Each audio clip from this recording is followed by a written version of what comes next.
Yeah, okay. So previously we were talking about inflation. We wouldn't know if there's inflation or not without comparing the previous price with the present price. So that means we've consumed certain products, like I've consumed this ink, I bought this ink. So how much did I buy it now? How much is the price now? I have to compare it with the price I bought it this same time last year.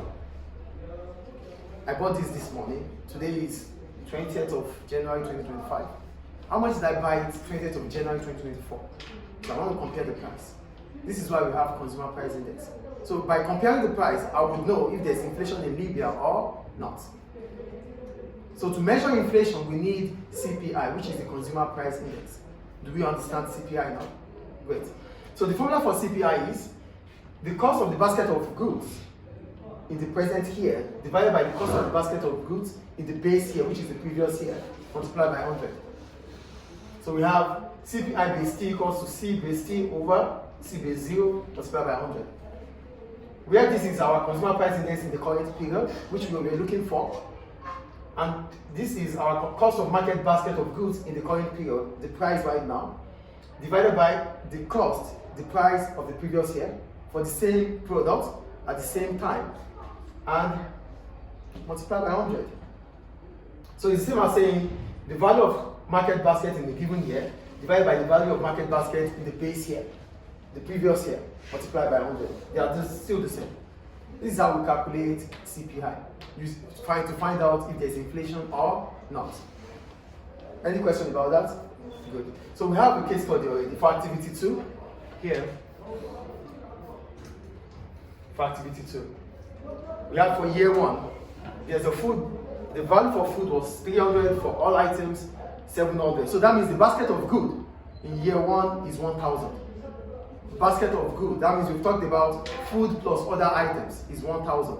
And it is known that for that year, there's 10% increase for food and 10% increase for other items. So here, we have to take out each item to understand the rate of inflation. Do you get the point here, please?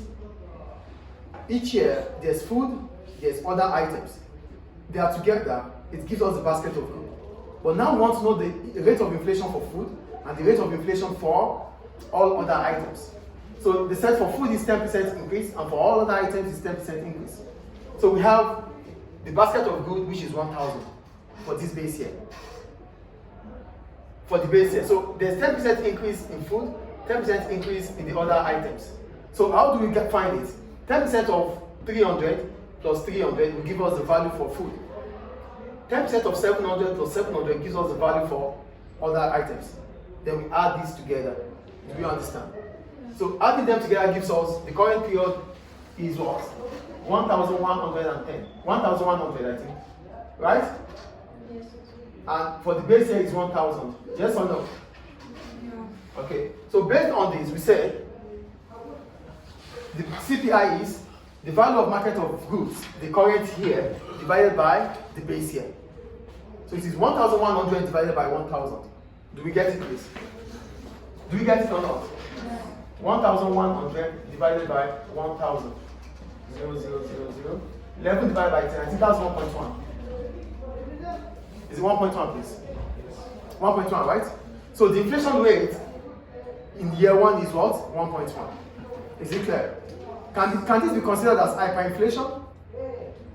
Is it hyperinflation? No. This is just normal inflation because it's not even up to 2. Do we understand? If it is around 2.5, then there's hyperinflation. Do we get? If it's around 50%, I mean, there's hyperinflation.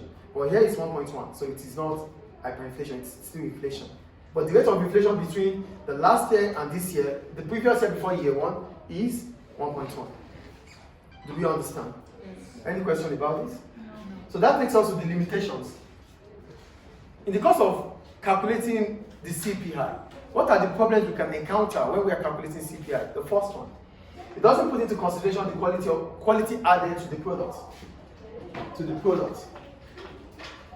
Now, look at the case study. They only talked about an increase in the percentage. Yes or no? Do they show us what brings about the increase? You know, most of the time, like I said earlier, maybe I bought this marker last year for $5. Now it is $7. The same time last year, I bought it for $5. Now this same time I'm buying it for $7. Maybe for last year, there was no additional ink. I only bought the marker. But now they've added inks to it. So if I'm buying one marker, I might have 2 inks attached to it. So it will not be stated there that the price has increased as a result of 2 inks added. Do you get the point I'm making here? Do we understand none of this? So the point is, it will tell us that the price has increased. But what brought about that increase in price will not be told. The price of a car this year might be different from the price of a car next year. Maybe some features have been added to the car compared to that last year. We wouldn't know, but we only talk about inflation.